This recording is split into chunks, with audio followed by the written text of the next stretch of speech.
Nakumbuka tena kisa kimoja, shekhe wangu mwalimu wangu Bahero alitutolea hapa hapa Kenya, sitaji pahali pake. Jahal, ndugu zangu, ujinga, kutokuelewa dini, utakutana na majanga hii dunia mpaka mwenye ushangae. Alielekezwa kwa tabibu, asema shekhe akifika kwa tabibu mke wake ana matatizo ya mtoto hazai. Basi tabibu kamwambia itabidi mkeo niatie alale hapa leo. Wajua kuvaa tai na suti na kutoka na kichumbo mbele si uhodari, ikiwa hukusoma dini utaokotwa tu. Basi yule bwana maskini hana chochote katika upande wa dini kabisa, akamwatia mkewe maskini. Akimwatia tabibu usiku, akafanya naye machafu yule mke, kamdanganya, katumia hikma na udanganyifu ule wa kigangaganga. Usubuhi jamaa kaja na gari yake kamtukua mkewe. Baada ya miezi mke akawa ana ujauzito. Ni kisa wakiisi masala maswahaba zama tulizo nazo hizi, tukielezea haya watu huona pengine ni mambo tu twatunga. Akaenda alipozaa mke, na Mungu kutaka kumsitiri yule bwana, mtoto kafanana na mamake kabisa, copyright. Jamaa kafurahi sana, amwambia yule tabibu amefanya kazi kubwa na amefanya kazi kubwa kweli. Sasa huu lazima apewe zawadi. Maskini akachukua title deed Nairobi, nyumba. Unafanya machezo shekhe? Ni mtu ana pesa zake.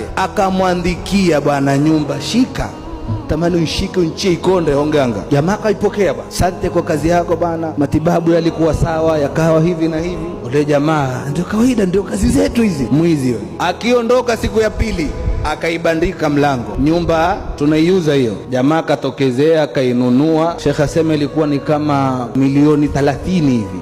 Katukua pesa zake, katafuta nyumba kwingine. Sasa muda umekwenda, miezi 2-3, mke sasa amwelezea mumewe yaliyomkuta yule aliyoyafanya.